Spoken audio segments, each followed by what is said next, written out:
Bonjour Sylvie Vassalo. Bonjour. Merci d'avoir accepté notre invitation. Vous êtes la directrice du Salon du Livre et de la Presse Jeunesse en Seine-Saint-Denis. On est ici à Montreuil, au Salon. Demain s'ouvre la 33e édition de ce salon jusqu'au 4 décembre.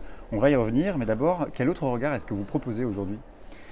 Le regard qui m'intéresse en tout cas, c'est celui d'adultes qui regardent la littérature de jeunesse et qui se demandent comment cette littérature, quelle place cette littérature peut tenir aujourd'hui dans la société, dans la manière dont on s'adresse aux enfants, quelle place elle peut tenir pour la culture des enfants, quelle place elle peut tenir pour ouvrir les enfants au monde, pour leur permettre de se connaître, de se reconnaître, pour leur permettre de découvrir l'autre, celui qui est différent peut-être, comment cette littérature peut ouvrir aux autres arts. En fait, mon regard, c'est celui d'une passionnée de littérature, d'une engagée, peut-être je peux dire d'une militante engagée du côté de l'enfance, et donc d'une exigence que cette littérature a et d'une ambition qu'elle a à leur égard. Alors je l'ai dit, c'est le salon fête sa 33e édition et pourtant les clichés justement continuent d'avoir un peu la dent dure puisque les nostalgiques ne cessent de nous expliquer que les jeunes lisent moins aujourd'hui. Qu'est-ce que vous en dites Sylvie Vassalo ? Cette question de la lecture, elle est un peu obsessionnelle, on peut comprendre pourquoi, parce que pouvoir accéder à la lecture dans une société comme la nôtre, c'est quand même quelque chose de très important, donc je crois qu'on est très préoccupé, très angoissé de ça. C'est différent de répondre de façon simple à cette question, d'une part parce qu'il y a beaucoup d'enquêtes sociologiques qui expliquent que les enfants, les adolescents lisent moins, mais en fait c'est toute la société qui est dans ce rapport à une baisse du grand lectorat, comme on dit, et en même temps les jeunes d'aujourd'hui, on le voit, lisent d'un certain point de vue davantage, parce qu'ils écrivent et ils lisent beaucoup avec les réseaux sociaux, donc peut-être qu'on a du mal à voir ce qu'ils lisent et à le reconnaître. Et puis il y a des jeunes, notamment des adolescents, on le voit ici, qui sont vraiment des férus de littérature, qui lisent énormément, qui sont de très très grands lecteurs. Donc voilà, il y a une baisse tendancielle, on va dire, de la lecture, mais d'un autre côté, il y a vraiment des signes aussi d'un rapport à la lecture qui est peut-être nouveau dans la jeune génération. Et ce qu'on ne sait pas d'ailleurs, c'est que la littérature jeunesse occupe une place de premier plan dans le milieu de l'édition du livre.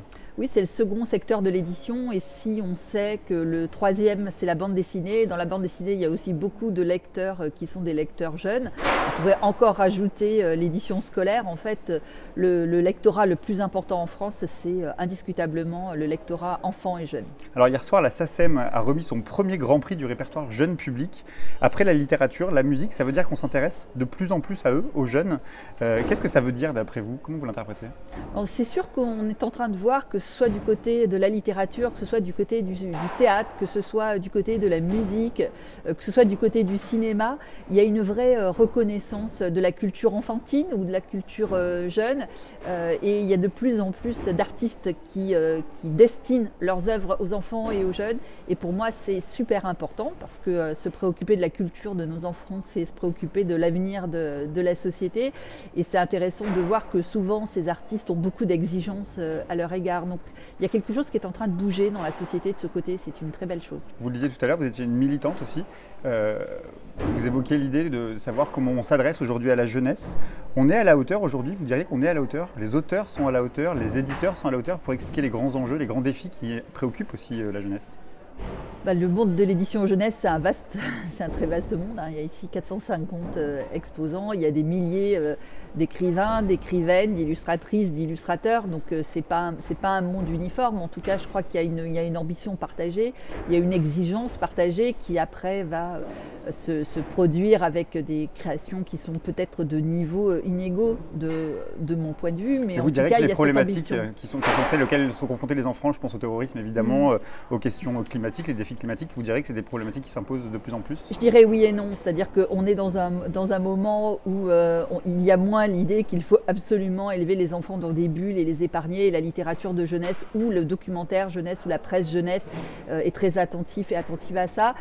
On le voit par exemple ici, on a créé une scène qui s'appelle Décodage et qui est une scène pour décoder l'actualité en direction des enfants, des jeunes, pour leur expliquer comment l'information se crée, comment on doit la contrôler, comment on doit la lire, la vérifier, comment elle circule, comment elle peut se modifier, etc. Donc oui, il y a ces préoccupations qui sont existantes dans la littérature aussi. On parle de la vie d'aujourd'hui, on parle des attentats, on parle d'un monde contemporain, et en même temps, il reste aussi une forme de littérature qui reste fermée aussi à ça. Et sur les questions de genre, je sais que c'est un sujet qui vous touche particulièrement, mais est-ce que vous direz qu'on a évolué, qu'on a progressé aussi justement sur la littérature et sur la question du genre Oui, indiscutablement, on progresse et il y a des très belles histoires et de très beaux textes qui se déroulent et qui se passent dans le monde d'aujourd'hui, avec ce que le monde d'aujourd'hui a de complexe sur la question de la sexualité, sur la question du genre, sur la question du monde tel qu'il est. Et en même temps, ça continue à faire débat et ça continue parfois à faire polémique et ça continue à faire problème pour certains parents. Donc c'est pareil, il n'y a pas une seule réponse, il n'y a pas un tableau qui est complètement épanoui sur ce sujet-là. J'imagine qu'il y a énormément de scolaires qui vont venir aussi à l'occasion de ce salon. Vous direz que l'école est à la hauteur justement dans la transmission du livre, dans le désir, la volonté de lire un livre à l'école? Je crois que les enseignants et puis même les différentes politiques de l'éducation nationale se sont intéressés à cette question avec plus ou moins d'ambition. Il y a eu des ambitions très fortes avec de la formation d'enseignants à la littérature de jeunesse. C'est plus du tout le cas aujourd'hui, mais malgré tout, il y a une génération d'enseignants qui a elle aussi été élevée, bercée avec de la littérature de jeunesse, qui s'y connaît mieux, mais il y a quand même beaucoup encore à faire, de mon point de vue, pour que cette littérature qui a sa place à l'école ait vraiment le statut littéraire et ne soit pas seulement le socle de l'apprentissage, de la lecture ou de discussions grammaticales ou de discussions purement de techniques littéraires en fait, pour que le statut littéraire de la littérature de jeunesse soit reconnu à tous les âges des enfants, et ça c'est pas encore complètement gagné. Je pense qu'il y a il y a encore des jolis combats à mener dans ce domaine. Que pensez-vous du débat sur l'écriture et même aujourd'hui la grammaire inclusive? Leurs contradicteurs disent que les jeunes ont déjà du mal à lire et à écrire et que ça ne ferait que renforcer les inégalités justement d'accès à la lecture et à l'écriture. Vous êtes d'accord? Je ne vais pas forcément m'avancer sur les difficultés d'accès. Je crois surtout que ce grand mouvement, il a mis à jour à quel point il y avait quelques problèmes du côté du féminin dans la grammaire et dans la manière dont on enseigne la grammaire. Le simple fait de dire que le masculin l'emporte sur le féminin, ça montre le problème qu'il peut y avoir. Donc je crois que il y a peut-être eu des choses excessives dans ce débat, mais la force avec laquelle ça s'est exprimé, la puissance avec laquelle ça s'est exprimé, l'espèce de raz-de-marée qu'il y a sur ces questions me laisse à penser qu'il va y avoir des bonnes progressions, et ça c'est vraiment une super chose. J'ai tweeté hier quelque chose qui m'a vraiment fait marrer. J'ai voulu écrire autrice et auteur, et ma correction automatique a écrit autruche, et je me suis dit bon bah c'est joli, comme quoi il y a vraiment du boulot. Donc la discussion sur l'écriture inclusive a mis à jour une discussion qui est absolument déterminante et essentielle, et il faut la pousser au bout. Et je pense que il y a des arguments qui vont se défendre là-dedans, mais il y a aussi des arguments qui peuvent être un peu réactionnaires et qui peuvent dire bon voilà, on est habitué comme ça, alors on va pas bouger quoi. Alors hier, je recevais Bastien Lachaud, il est député de la France Insoumise, il est élu en Seine-Saint-Denis, où se tient ce festival. Il vous a posé une question, il vous demande si les nouvelles baisses de dotation aux collectivités vous inquiètent et si l'édition 2018 du festival aura bien lieu. On sait qu'aujourd'hui, le festival est principalement financé par les grandes collectivités, le département, la région, les villes de Montreuil et de Paris, je crois. C'est beaucoup le département en fait, de la Seine-Saint-Denis, oui, qui a fait naître ce salon et qui continue. Oui, ce salon festival, vous avez raison, parce qu'il y a une bonne dimension de festival littéraire. Les baisses aux collectivités territoriales, elles sont toujours inquiétantes, d'autant que finalement la culture, elle n'est pas une compétence obligatoire pour personne. Donc on peut toujours craindre. Mais c'est souvent la culture, l'éducation qui en fait les frais, effectivement. On peut toujours craindre que ce soit. Moi, je dois dire que le département de la Seine-Saint-Denis est très déterminé sur la culture des enfants, sur ce salon, et pas seulement sur ce salon. C'est-à-dire qu'il y a une politique globale pour laquelle il ne renonce pas jusqu'à présent, et je sais qu'il ne renonce pas en faisant en étant en même temps complètement étranglé. Et voilà, c'est quelque chose que je partage avec ce département, parce que je crois que dans un département comme celui-là, si on lâche la culture, ça ira encore plus mal, mais je sais aussi que c'est un choix qui est difficile. Et la ministre de la Culture, qui est elle-même sensible aux questions de littérature, pas nécessairement de jeunesse, mais de la littérature dans sa globalité, vous avez eu un soutien de sa part? Vous savez si elle va venir visiter le salon?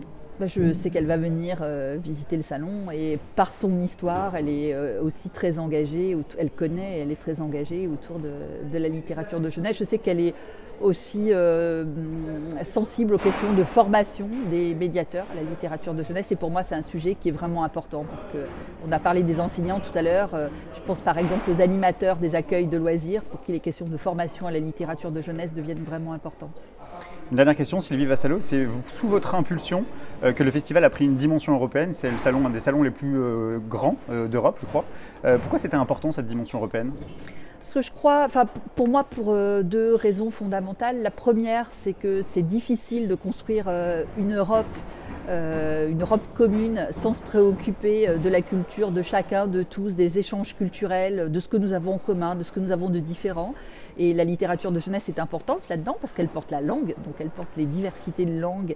Et être accueilli avec cette diversité de langues, ça me semble tout à fait essentiel pour vivre ensemble.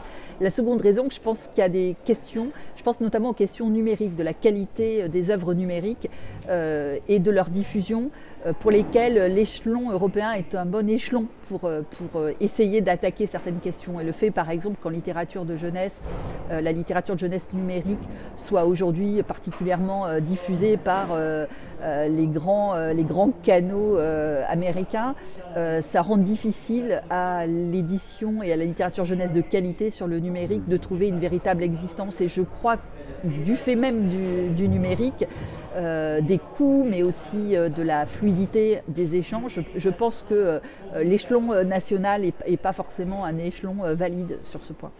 Merci beaucoup Sylvie Vassallo. Demain, je recevrai la comédienne et humoriste Nicole Ferroni, qu'on connaît bien pour ses chroniques sans langue de bois chaque mercredi matin sur France Inter. Vous avez une question pour elle ? Oui, j'ai une question pour elle. Je l'écoute souvent et je voulais lui demander quel était son livre pour enfants préféré. Ah, très bien. Nous transmettrons la question. Merci beaucoup.